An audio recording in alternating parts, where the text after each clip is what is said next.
그럼 지금부터 본격적으로 포럼을 시작하도록 하겠습니다. 오늘 주제 발표는 먼저 인하대 오준병 교수님께서 해주시겠습니다. 네, 안녕하세요. 인하대학교 경제학과의 오준병 교수입니다. 오늘 이렇게 귀한 자리에 불러주셔서 감사드리고 영광으로 생각하고 있습니다. 오늘 제가 발표할 내용은 국가 미래성장 동력으로서 바이오 산업의 가능성, 현실, 미래 정책적 재현이라는 제목으로 되어 있습니다.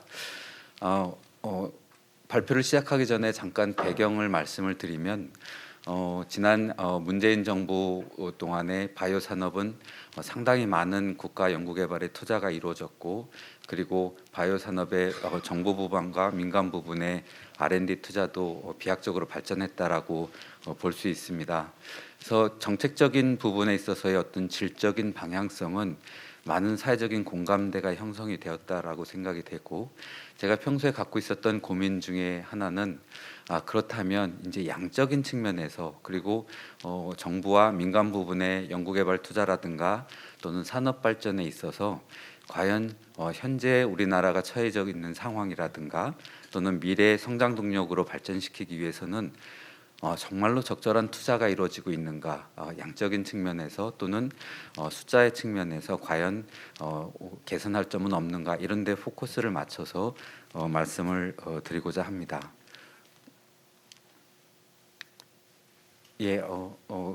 배경 설명을 좀 드리면 이미 많은 분들이 목도하셨던 것처럼 세계는 지금 그야말로 대전환의 시대에 직면하고 있는 것 같습니다. 4차 산업혁명이 발달하고 있고, 그리고 경제는 예전에 어떤 재래식 그 생산 방식에서 디지털 경제로 급속하게 전환이 되고 있고, 또 기후 위기라든가 또는 글로벌 기술 경쟁이 전 세계적으로 굉장히 심화되고 있습니다. 여기에 덧붙여서 미중 간의 기술 패권 경쟁이 벌어지고 있고, 그래서 기술에 관한 안보 또는 기술 주권에 관한 문제가 심각하게 대두되고 있는, 그리고 신냉전주의가 발달하고 있는, 그래서 그 어느 때보다도 기술 혁신의 중요성이 높아지고 있는 그런 상황이 아닌가 생각을 합니다. 최근에 그 코로나19와 같은 그 전 세계적인 팬데믹은 많은 그 글로벌 밸류 체인의 변화라든가 상당히 많은 변화를 가져왔고, 우리나라도 여기에 상당히 많은 노력을 들여서 경제 체제의 어떤 변화를 꾀하고 있다고 생각이 됩니다. 그래서 그 중에 하나가 수소 경제라든가 또는 디지털 경제와 같은, 그리고 항공우주 산업의 어떤 도약을 이루기 위한 많은 정부의 노력들이 있었고요. 그 중에 대표적인 산업 중에 하나가 바로 바이오 산업이 아닌가 생각을 해봅니다. 이런 최근에 우리나라 정부가 추구했던 이런 산업들은 과거의 산업과는 약간 그 특성이 다르다는 점에서 우리나라가 좀 더 그 산업 구조적인 변곡점에 위치하고 있지 않나 하는 생각을 해봅니다. 이런 관점에서 우리나라는 잘 알고 계신 것처럼 수출과 수입이 전체 GDP에서 차지하는 비중이 70%가 넘을 정도로 상당히 대외 의존적인 그런 경제 체제를 갖고 있습니다. 이런 상황에서 과연 바이오 산업은 국가의 미래 성장 동력으로서 성장이 가능한 산업 분야인가? 현재 우리나라의 상황은 어떻고, 그리고 국제 경쟁력은 어느 정도 수준에 다다르고 있는가? 그리고 국제 경쟁력을 끌어올리기 위해서 좀 더 직접적으로는 국가의 미래 성장 동력으로서 이 바이오 산업을 키우기 위해서 과연 현재 우리나라의 그 바이오 산업에 대한 정부와 민간의 투자는 적정한 수준으로 이루어지고 있는가? 그리고 만약에 그렇지 않다면 앞으로 정부라든가 민간 부분이 해야 될 과제는 어떤 것이 있는가, 이런 순으로 말씀을 드리도록 하겠습니다. 그래서 크게는 이 바이오 산업이 갖고 있는 여러 경제학적인 기술적인 특징들을 자세히 살펴보고요. 그 바이오 산업이 갖고 있는 기술적 특징들의 기반을 둬서 글로벌 시장과 우리나라 바이오 산업의 현재 상황을 살펴보고, 그 현재 상황에 비추어서 그 데이터를 통해서 우리가 유추할 수 있는 여러 가지 우리나라 바이오 산업 정책의 개선점 또는 문제점, 앞으로의 과제 같은 것들을 제언하는 방식으로 진행을 하도록 하겠습니다. 이미 많은 분들께서 잘 알고 계신 것처럼 이 바이오 산업은 다른 산업과는 다르게 조금 독특한 그 산업 경제적 특징들을 갖고 있습니다. 먼저 바이오 산업은 긴 기술 수명 주기를 갖고 있고 초기에 상당히 높은 투입 비용이 필요한, 그래서 궁극적으로는 규모의 경제가 상당히 그 국가의 경쟁력 또는 산업의 경쟁력을 좌우하는 중요한 경제적 요건이 되는 그런 산업이라고 할 수가 있습니다. 이 기본적으로 바이오 산업에서 신약을 개발하는 데 있어서는 각 단계가 평균적으로 5년, 3년 또는 6, 7년과 같은 그런 임상 시험 기간들이 소요되고 있어서 종합적으로는 약 10년에서 15년 정도 상당히 그 긴 그 연구 개발 또는 그 신약까지 도출하는 데 있어서 상당히 오랜 기간이 필요한 그런 산업의 특징이 있습니다. 이러한 바이오 산업의 특징은 전자 산업이라든가 또는 기계 산업의 그 짧은 그 기술 수명 주기와는 상당히 차이가 있고, 그리고 궁극적으로는 초기에 많은 비용이 들어가지만 일단 기술 개발에 성공을 하면 상당히 오랫동안 시장에서 어떤 독점적 지위를 누릴 수 있는 그런 장점이 있기 때문에 상대적으로 높은 진입 장벽이 존재하는 산업이라고 할 수가 있겠습니다.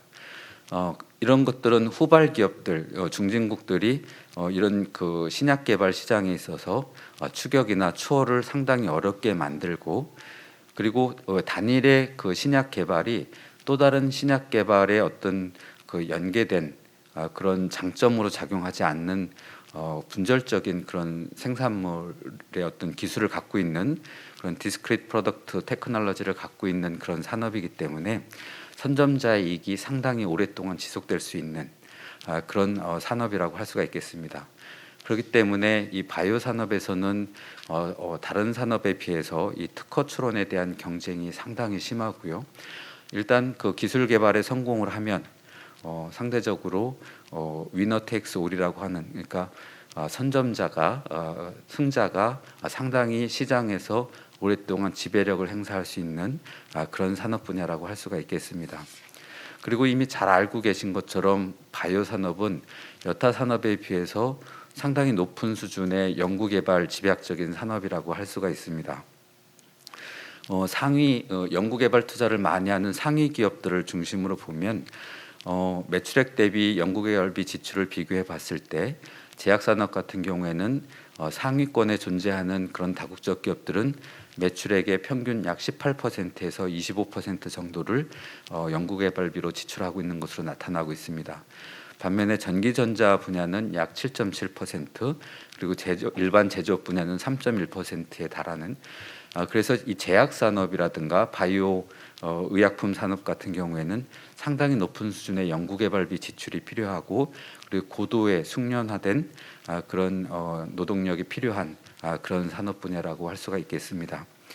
그리고 이 연구개발 과정에서 신약을 개발하는 데 있어서 초기에 표적 물질을 개발을 하고 그것이 궁극적으로 약 10년에서 15년의 그 여러 가지 단계를 거쳐서 신약 물질에 도달하는 데 있어서는 약 10,000분의 1 또는 5,000분의 1의 확률로 그 성공을 한다라고 얘기를 합니다. 그래서 굉장히 낮은 성공 확률을 갖고 있고, 그렇기 때문에 매 단계마다 상당히 높은 그 실패의 어떤 위험성을 갖고 있는, 그래서 고위험 고수익 산업이라고 할 수가 있겠습니다. 이런 고위험 고수익 산업인데다가 초기에 상당히 높은 그 초기 투입 비용은 높은 진입 장벽으로 시장에서 작용을 해서 실제로 서구 선진국의 아주 제한된 다국적 기업들이 신약 시장을 상당히 그 오랜 기간 동안 시장 지배력을 행사하는 그런 시장 구조를 갖고 있다고 볼 수가 있겠습니다. 마지막으로 이 바이오 제약 산업은 인간의 생명이라든가 또는 개인정보 보호와도 상당히 밀접하게 관련이 돼 있어서 매우 높은 그 어떤 정부의 규제가 작용하고 있는 그런 산업 분야이고, 그리고 이 신약에 또는 제약 산업에 있어서 그 수요자인 일반 시민들도 이런 생명윤리라든가 또는 의료 연구 방법들에 대해서 사회적인 어떤 상식과 상당히 그 부합되지 않는 그런 부분들이 있어서 사회적 수용성이 중요한 어떤 문제로 이슈로 대두가 되고 있는 그런 산업이라고 할 수가 있겠습니다. 조금 더 구체적으로 살펴보면 이 바이오 산업은 이 약물 표적 발굴부터 후보 물질 합성, 그다음에 임상 시험, 허가 생산 판매에 이르는 굉장히 복잡한 단계를 지니고 있습니다. 그런데 이걸 크게 구분을 해보면 아까 말씀드린 것처럼 이 후보 약물 물질을 표적 물질을 개발을 하는 데 있어서 보통 5,000개에서 10,000여 개 정도의 후보 물질을 갖고 있고 여기에서 여기에서 그 다음 단계인 그 전 임상 단계로 옮겨가는 데 있어서 약 5년에서 7년 정도 그 시간이 걸리고 이 그 표적 물질을 개발하고 시제품을 개발하는 연구개발 단계가 전체 그 생산 공정, 이 연구개발 단계 이 모든 공정에서 약 20% 정도를 차지하는 그런 단계라고 할 수가 있겠습니다. 이 전 임상 단계에서는 이런 후보 물질이 약 250개에서 10개 정도로 압축이 되고 또 역시 이 임상 시험을 하는데 약 1년 정도 시간이 소비되는 것으로 나타나고 있습니다. 그리고 이제 보통 임상 시험은 임상 1상, 2상, 3상 시험까지 가는데 그 밑에 나와 있는 것처럼 그 임상 1상에서 임상 2상으로 넘어가는 데 있어서는 보통 약 52%의 그 성공 확률이 있는 것으로 나타나고 있습니다.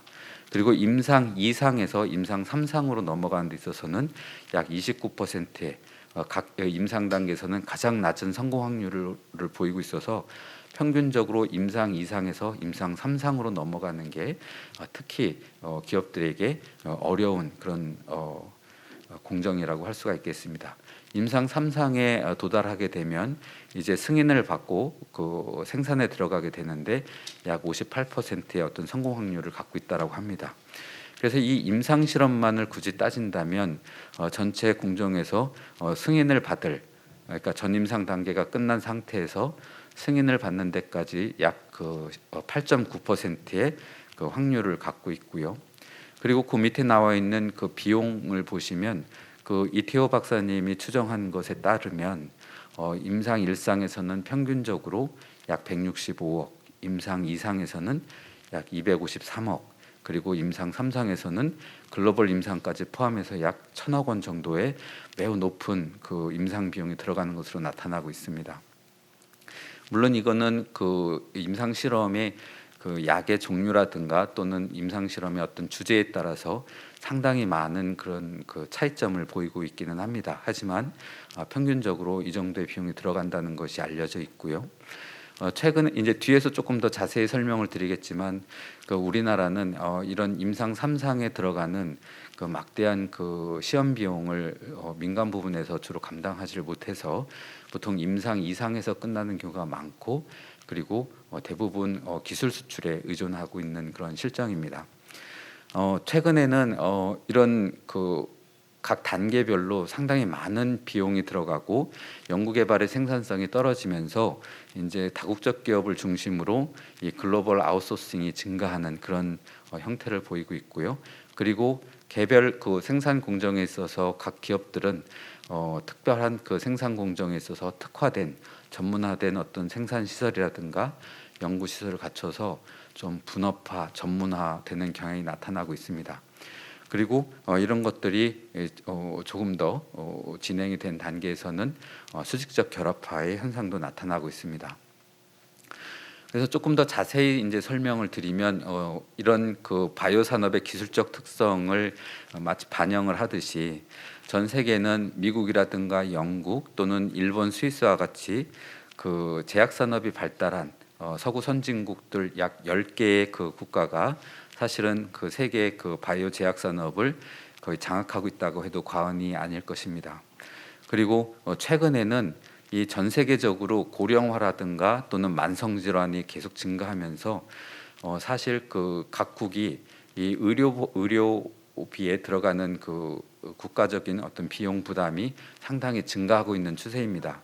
그래서 전 세계적으로 각국 정부가 약가를 인하하거나 또는 그 합성 의약, 그러니까 화학의약품 이런 그 오리지널 약품보다는 그 어떤 그 합성의약품 같은 그런 복제약을 많이 사용하도록 해서 약가를 인하하려는 압력이 상당히 높아지고 있고, 다국적 기업들 같은 경우는 그렇기 때문에 신약 개발 파이프라인에 대한 기대 매출이 좀 감소하고 있는 그런 추세에 있습니다. 그래서 연구개발 투자 대비 연구개발 생산성이 전반적으로 하락하고 있는 추세고, 그렇지만 각국에서는 생명이라든가 안전에 관련된 여러 가지 그 규제가 훨씬 더 강화되고 있는 그런 추세에 있습니다. 그래서 전반적으로는 이런 그 제약 산업에 있어서의 제품 개발 비용이 상당히 많이 증가하고 있고요.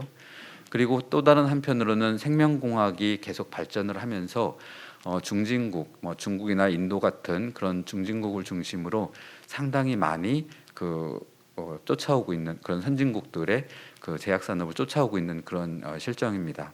더군다나 보통 그 고혈압 약이라든가 또는 당뇨약과 같이 블록버스터급에 해당되는 의약품들의 그 특허가 만료되고 있어서 우리나라도 셀트리온이라든가 이런 삼성바이오로직스에서 바이오시밀러와 같은 약을 만드는 것처럼 제네릭 시장이 크게 이제 확대되고 있습니다. 그렇기 때문에 이런 그 기존의 시장에서 지배적인 역할을 하고 있던 다국적 기업도 보통 ICT 산업 분야라든가 또는 NT 산업 분야와 같이 융복합 경향을 보이고 있고요. 그리고 외부 모든 것들을 끌어안아서 자체 내부적으로 생산 시스템이나 연구개발 시스템을 만들기보다는 외부 기업과의 연계 협력을 되게 중요시 여겨서 국제적인 분업화라든가 또는 아웃소싱이 빠른 속도로 증가하고 있습니다. 이런 과정에서 우리나라의 그 셀트리온이라든가 또는 삼성 바이오로직스도 위탁 주문 생산과 같이 그런 쪽에 특화를 시켜서 국제적인 규모의 어떤 생산 시설을 갖추고 있는 그런 실정입니다.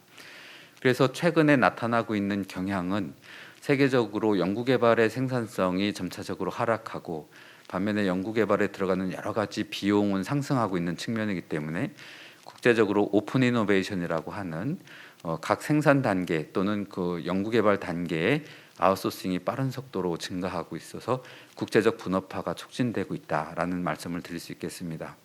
그래서 전략적인 아웃소싱과 보통 위탁 연구개발이라고 하는 위탁 임상시험이라고 할 수 있는 그 CRO, 그리고 위탁 연구개발이라고 할 수 있는 CDO, 그리고 위탁 주문 생산이라고 할 수 있는 CMO, 위탁 판매라고 하는 CSO와 같은 이런 그 분절화된 그런 그 기업들이 나타나고, 이렇게 분업화와 전문화, 특화된 기업들이 빠른 속도로 나타나고 있습니다.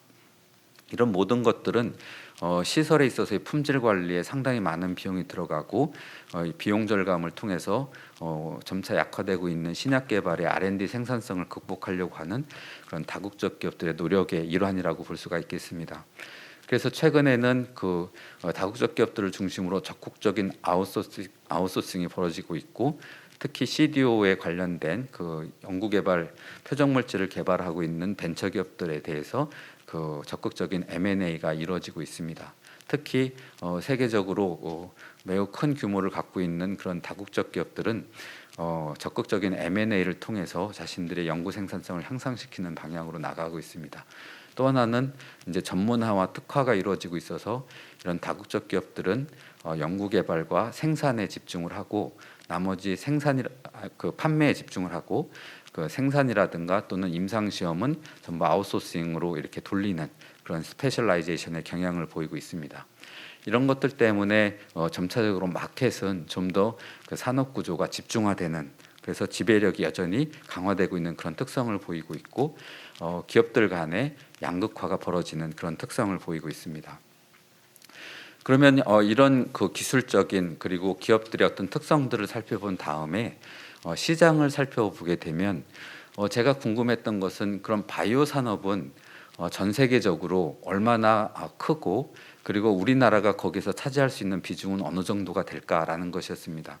모두에서 말씀드린 것처럼 우리나라는 약 75% 정도를 수출과 수입에 의존하는 상당히 높은 대외 의존적인 그런 산업 구조를 갖고 있기 때문에 내수 시장에 의존만 해서는 미래의 성장 동력으로 발전시킬 수가 없고, 궁극적으로는 수출 주도적인 어떤 산업 구조를 가져야만 될 것 같습니다.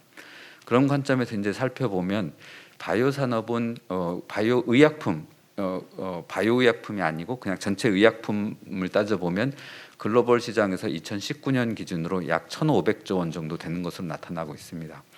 연평균 성장률이 약 5%, 평균 성장률이 약 5% 정도가 되고 있고요.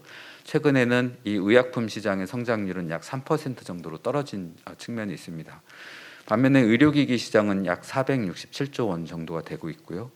반면에 우리나라의 그 국내 시장을 보면 의약품 시장이 약 23조 원에 해당이 되고 있습니다.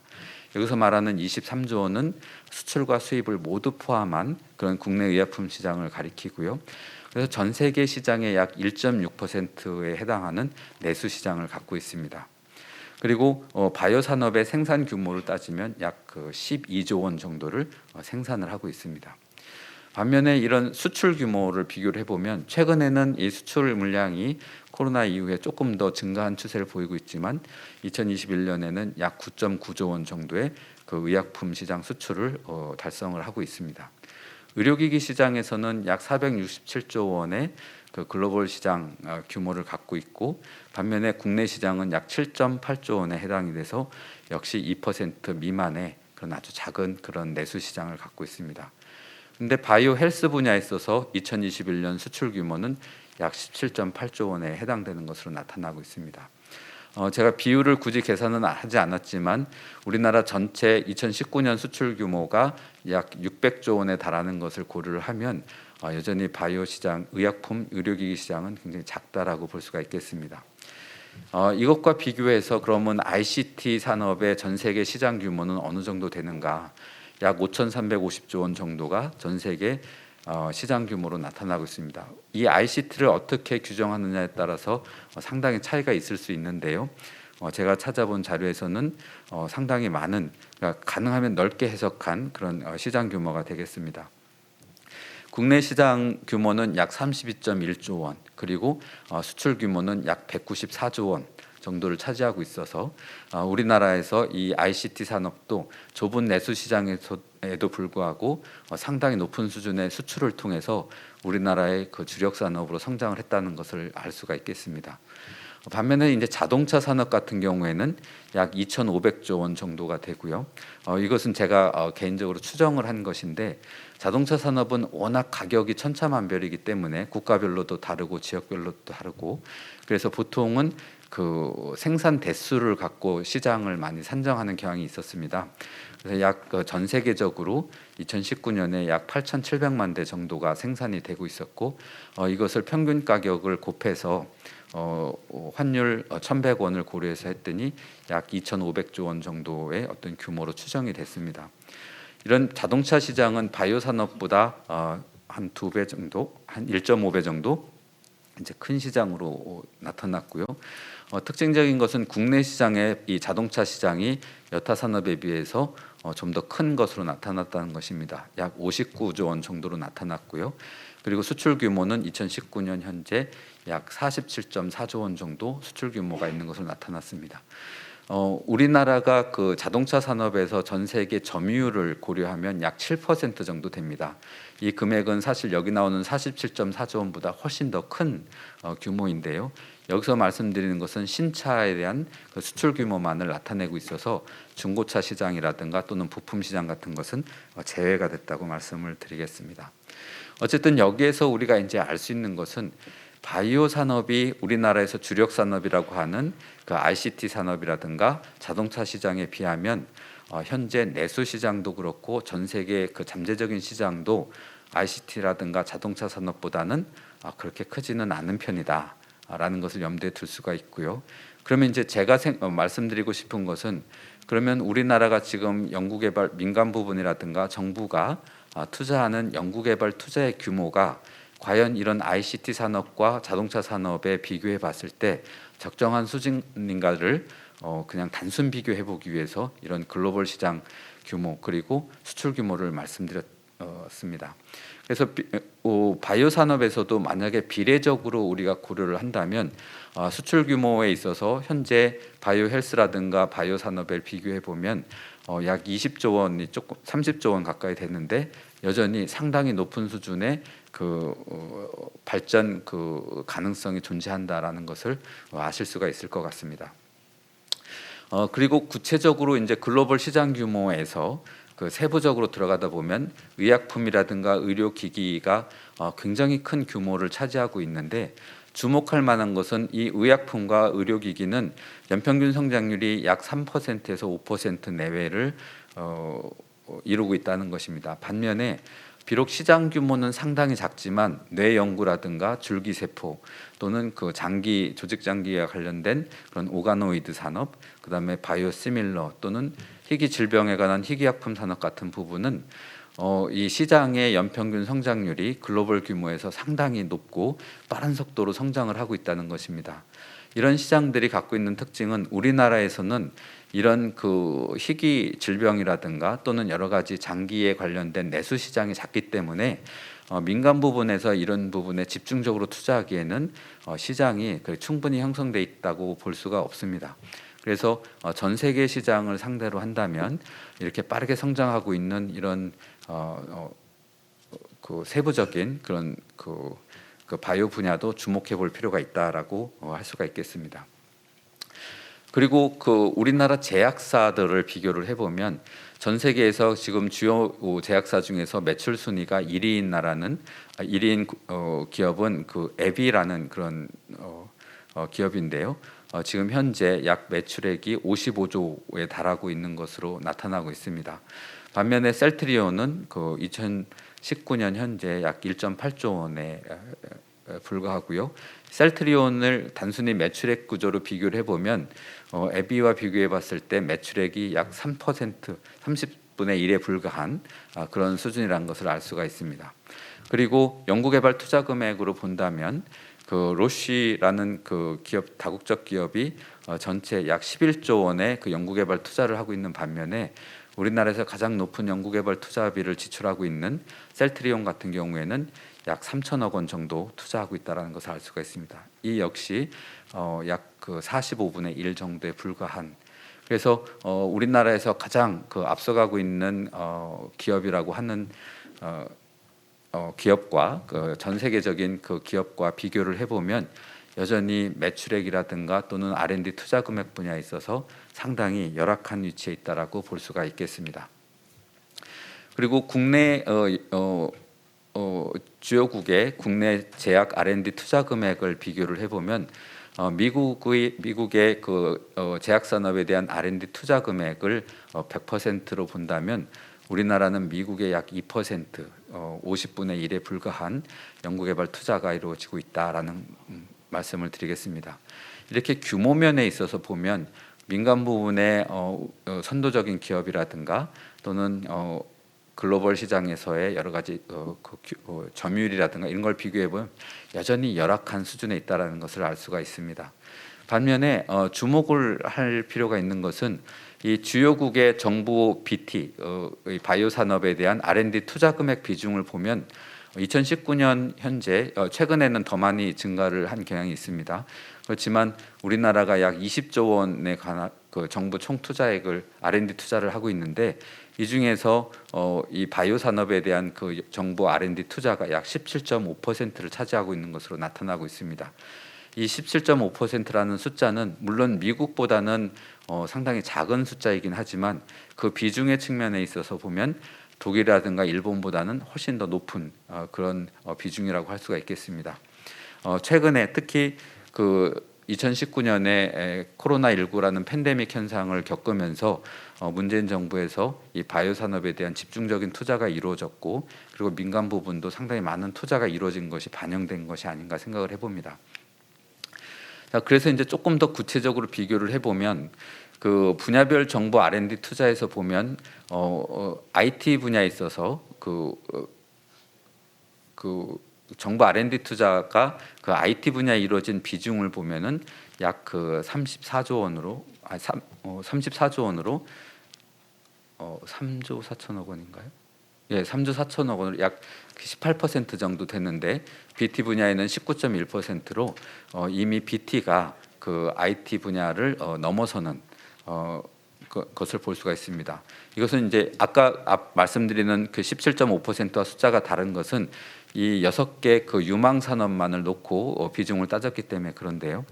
어쨌든 이런 그 미래 유망 산업이라고 하는 그 6T 이런 IT, BT라든가 NT 이런 산업들과 비교해 봤을 때 이들 산업 중에서 가장 높은 정부 R&D 투자 비중을 보이고 있다라는 것입니다. 반면에 그 밑에 나와 있는 분야별로 정부와 민간 부분의 R&D 투자 비율을 보시면 IT 분야 같은 경우에는 정부가 R&D 투자한 비중이 전체 그 R&D 투자 민간과 정부를 합한 전체 R&D 투자 비중에서 약 10% 정도를 차지하는 반면에 이 BT 분야는 약 48%를 차지하는 것을 아실 수가 있을 겁니다. 민간 부분의 비중을 보면 IT라든가 또는 NT 또는 그 환경을 나타내주는 ET 또는 그 문화라든가 이런 부분을 나타내주는 CT 분야를 본다 하더라도 대부분 70%가 넘거나 90%에 육박하는 걸 볼 수가 있습니다. 반면에 BT는 민간 부분의 비중이 약 52%에 불과해서 아직 그 정부 부분의 연구개발 투자가 상당히 큰 비중을 차지하고 있는 것을 보실 수가 있겠습니다. 뒤에서 제가 말씀을 드리겠지만 이것은 저희들한테 굉장히 중요한 시사점이 있다고 생각을 합니다. 예를 들자면 정부가 연구개발 투자를 하는 데 있어서 BT 분야의 다른 분야보다 더 많은 투자를 앞으로 이룰 수 있을 것인가. 개인적으로 이 표가 나타내 주는 것은 제 개인적으로는 앞으로 그런 더 많은 투자가 이루어질 그런 여력은 없어 보인다라는 것이 제 생각입니다. 반면에 민간 부분의 투자가 아직은 상당히 저조한 편이기 때문에 민간 부분의 투자를 활성화시킬 여러 가지 그 정책적인 대안들이 마련이 돼야 되고 이 부분에 아마 앞으로 새로 들어서는 정부가 정책적인 역량을 집중해야 되지 않을까 하는 생각을 해봅니다. 최근에는 이제 민간 그 VC 부분의 그 신규 투자도 상당히 꾸준히 증가하고 있는 걸로 나타나고 있습니다. 그런데 이 한 가지 이제 조금 논의에서 떨어진 얘기긴 하지만 국내 바이오 클러스터 현황을 보면 그 전국에 약 25개의 그 혁신 바이오 클러스터가 존재를 하고 있습니다. 하지만 일정 정도 규모를 갖고 있고 그리고 경쟁력이 있는 바이오 클러스터라고 한다면 인천 송도라든가 또는 충북 오송에 있는 그 의료 복합기기 단지라든가 또는 경기도 광교 또는 판교에 있는 테크노밸리, 그다음에 대덕 연구개발 특허 요 4개 정도가 사실은 어느 정도 경쟁력이 있는 그런 클러스터라고 볼 수 있고 나머지는 상당히 규모가 작아서 국제적인 경쟁력을 갖고 있지 못하다는 판단이 듭니다. 이런 것들을 종합해 보면 국내 바이오 클러스터 같은 경우에는 매우 소규모로 그리고 영세성을 갖고 있고 그리고 앞으로 유망하다고 생각되는 다양한 바이오 분야의 상당한 부분들을 중복적으로 투자하고 있기 때문에 국가 연구개발비가 중복적으로 그리고 분산적으로 투자되고 있는 문제점이 있다라고 할 수가 있겠습니다. 특허의 그 우리나라의 기술 경쟁력 수준을 보면 우리나라는 그 미국 대비 약 그 75%의 어떤 기술 수준을 갖고 있고요. 제일 아래 표에 나타났는데요. 미국과의 기술 격차는 보통 한 3년 정도로 보고 있습니다. 특허 우리나라가 미국에 등록한 그런 그 바이오 산업 관련된 특허의 추이를 보면 미국을 100으로 봤을 때 2017년 현재 우리나라는 약 그 4.3%의 그 양적인 측면에서 약 4.3%에 불과하고요. 그리고 그 청구항이라고 하는 특허에서 그 특허의 가치를 나타내주는 청구항의 숫자를 본다 하더라도 위에 있는 그 상위 선진국들에 비해서 훨씬 더 작은 것을 알 수가 있습니다.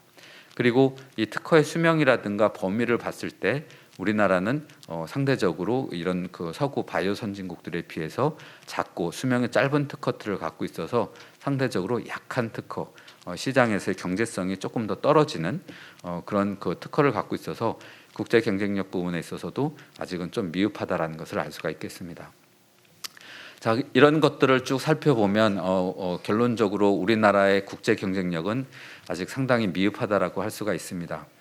특히 좁은 내수 시장을 갖고 있고 국내 바이오 의약품의 그 시장을 봤을 때 글로벌 비중이 약 1% 미만으로 상당히 그 미비하고 수입 점유율이 60% 수준을 넘어서 높은 수입 의존도를 갖고 있다는 것을 알 수가 있습니다.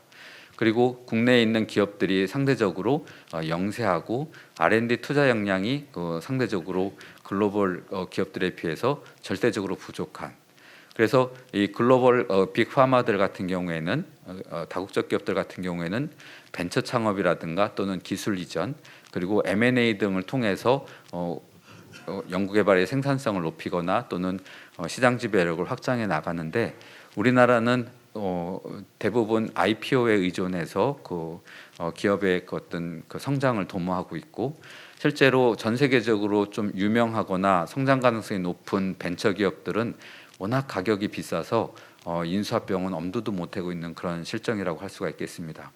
그렇기 때문에 국내에서도 뭐 삼성 바이오로직스나 셀트리온 같이 상당히 큰 그런, 또는 뭐 SK와 같이 상당히 큰 기술 중심, 기술 수출 중심의 대기업들이 존재하긴 하지만 상당히 많은 부분들은 되게 영세하고 좁은 그런 연구 개발을 진행하고 있어서 이런 연구 개발에 있어서의 양극화도 심화되고 있는 실정이다라고 볼 수가 있겠습니다. 그리고 각 생산 공정에 있어서 모든 부품들이 원부자재가 높은 수입 의존도에 의존을 하고 있어서 역시 그 대외 의존도가 상당히 높은 편이다라는 걸 볼 수가 있고요. 그리고 낮은 기술력을 갖고 있고 주로 이제 그 대기업을 중심으로, 국내 대기업을 중심으로 위탁 주문 생산이라든가 기술 수출 중심의 산업 발전을 도모하고 있다라는 겁니다. 연구개발 투자에 있어서도 절대적인 규모는 서구 선진국들에 비해서 상당히 부족한 편이고, 그리고 바이오 클러스터도 소규모 분산적 중복적인 투자가 주를 이루고 있다. 여기까지 보면은 상당히 부정적인 얘기가 대부분이라고 생각을 하실 것 같습니다. 하지만 제가 말씀드리고 싶은 것은 이 바이오 산업은 지금 현재 우리나라가 작년에 웅크타드에서 말하는 그런 선진국에 들어갔지만 여전히 바이오 산업은 추격자의 위치에 있다, 추격 산업에 불과하다라는 것이고, 그리고 1970년대에 우리나라 자동차 산업의 어떤 발전 방향 또는 1980년대 그 정보통신 산업의 발전 방향과 상당히 유사한 측면이 있다라는 것입니다. 그래서 정책적으로는 이런 우리나라의 현재 규모의 경제라든가 이런 것들을 보다 적극적으로 추진할 필요가 있다. 특히 연구개발이라든가 또는 기업의 규모에 있어서 M&A를 장려하고 전국의 바이오 클러스터에 대한 구조조정과 통합을 통해서 어떤 연구개발의 민간 부분, 정부의 연구개발의 효율성을 끌어올리는 그런 노력을 할 필요가 있다라는 말씀을 드립니다. 이미 이 가운데 그래프에 보시면 아시겠지만 정부와 민간 부분의 연구개발 투자 비중을 봤을 때 사실 이미 규모의 측면에서 바이오 산업은 IT 산업의 정부 연구개발 투자 부분을 이미 넘어섰고, 그리고 다른 산업 분야를 똑같이 연구개발 투자를 증진시켜야 하는 그런 과제를 안고 있는 측면에서 보면 바이오 산업의 갑작스런 또는 아주 증폭하는, 크게 바이오 산업의 정부 연구개발 투자를 규모 면에서 증가시키는 것은 좀 여력이 되지 않을 거라는 생각이 듭니다. 반면에 이미 말씀드린 것처럼 민간 부분의 연구개발 투자 비중이 약 48%에 불과하기 때문에 IT 산업에서 차지하는 이런 90%와의 비교를 해보면 민간 부분의 연구개발 투자에 집중할 필요가 있다라는 생각이 듭니다. 이렇게 하기 위해서는 우리가 첫 번째로 제안을 드리고 싶은 것은 규모의 경제를 누리기 위해서 좀 더 정부 연구개발 지출의 효율화를 꾀하고 구조조정이라든가 M&A 장려 등을 통해서 효율화를 꾀해야 되고, 그리고 이 메가펀드를 바이오 산업에 투자할 수 있는 민간과 정부의 공동의 거대한 메가펀드를 조성할 필요가 있다라고 생각을 합니다. 이 펀드가 갖고 있는 여러 가지 장점 중에 대표적인 것은 예산 집행에 있어서의 유연성, 특히 시간에 있어서의 유연성, 그다음에 주제에 있어서의 어떤 통합성, 이런 것들을 꾀할 수가 있어서 이 펀드를 조성하는 것이 상당히 중요하다고 생각이 됩니다. 우리나라에서는 이미 이것에 대한 굉장히 성공 사례가 있는데요. 80년대에 정보화 촉진 기금을 만들어서 정보통신 산업을 육성했던 것을 보면 알 수가 있습니다. 그리고 기초과학 분야에 있어서도 좁은 내수 시장으로 인해서 기초과학 분야의 세부적인 전문가들이 발달하지 못하는 한계점을 지니고 있기 때문에 이 기초과학 분야에 있어서의 그 국제적 네트워킹과 공동 연구를 활성화시킬 필요가 있다라고 생각이 됩니다. 그리고 두 번째로는 민간 바이오 분야의 투자를 촉진시키기 위해서 아까 말씀드리는 그 어떤 생산 공정 단계에 있어서 주도적으로 사용될 수 있는 큰 펀드를 조성할 필요가 있다라고 생각합니다. 특히 우리나라 그 바이오 기업들이 임상 3상에 들어가는 천문학적인 비용을 감당하지 못해서 아주 우수한 기술을 갖고 있음에도 불구하고 임상 2상에서 끝마치고 기술 수출에 의존하는 것을 극복하기 위해서는, 그리고 좀 더 고부가 가치의 그 신약 산업으로 발달시키기 위해서는 임상 3상에 대한 지원이 필요한데, 이것이 정부의 단순한 그 연구개발 자금 지원에 로는 그 상당히 여력이 부족하니까 정부와 민간이 공동으로 투자하는 그런 그 펀드를 조성을 해서 이 부분에 대한 어떤 그 정부 지원이 필요할 거라고 생각이 됩니다. 그리고 벤처 캐피탈과 같은 민간 부분의 투자를 촉진시키기 위한 여러 가지 정책들을 마련할 필요가 있고요. 그리고 많은 경우 그 사회적 수용성이라든가 또는 아주 높은 그 강도 높은 그 규제가 존재하는 산업이기 때문에 민간 부분에 좀 더 적극적으로 규제 완화라든가 또는 그 M&A 이런 것들을 용인해 줄 수 있는 제도가 이제 필요할 것 같습니다. 그리고 한 가지, 만약에 정부가 조금 더 그 연구개발 분야에 집중을 한다라면, 그러면 성장성과 수익성 그리고 그 확장성이 높은 합성생물학이라든가 희귀질환 분야에 좀 더 정부의 연구개발을 집중할 필요가 있다라고 생각이 됩니다. 그 이유는 이런 희귀질환 분야는 사실 그 낮은 비용으로 상당히 높은 성공률을 거둘 수 있어서 비록 우리나라에서는 그 시장이 되게 작지만 전 세계적으로는 굉장히 빠른 속도로 이 시장 관련 시장이 성장을 하고 있고, 그리고 어떻게 보면 그 글로벌 제약 산업들을 피할 수 있는 그런 경쟁에서 우위를 점할 수 있는 그런 니체 분야라고 생각이 됩니다. 그래서 이쪽 분야에 좀 더 많은 정부의 지원이 필요하지 않을까 생각을 해봅니다. 마지막으로 한 가지 드리고 싶은 말씀은, 이런 바이오 산업에 대한 산업 정책을 펼 때 우리나라의 자동차 산업의 어떤 육성 그 과정, 그 역사를 좀 돌이켜 보면 좀 더 많은 시사점을 얻지 않을까 생각을 해봅니다. 자동차 산업 같은 경우에는 1960년대, 70년대 초반에 그 우리나라가 그 수출 주도의 어떤 목표를 세우고 독자 모델을 개발하는 것을 굉장히 중요한 그 산업 정책의 목표로 세우고 부품 국산화를 도모를 했습니다. 사실 동남아에 있는 태국이라든가 인도네시아 같은 나라들은 일본의 어떤 그 조립 위주의 그런 혼다라든가 이런 그 기업들의 제품들을 조립해서 국내에 파는 그런 그 위탁 생산 방식을 따랐기 때문에 사실 아직까지도 자국에서 그 우리나라보다 비록 역사가 오래됐지만 자체적으로 그 자동차를 생산해서 파는 그런 산업 구조를 갖지 못했습니다. 그래서 우리나라 같은 경우에는 초기부터 독자 모델 개발과 부품 국산화를 타겟으로 해서 상당히 많은 노력을 했고, 그리고 규모의 경제를 누리기 위한 수평적 통합과 그리고 질적인 개선을 위한 그 수직적 계열화, 조립 기업부터 이 부품 생산 기업들 간의 수직적 계열화를 추구를 했고요. 그 과정에서 부품 업체와 조립 업체를 분리해서 육성하는 정책들을 추구를 했고, 부품 업체들의 전문화와 대형화를 꾀했습니다.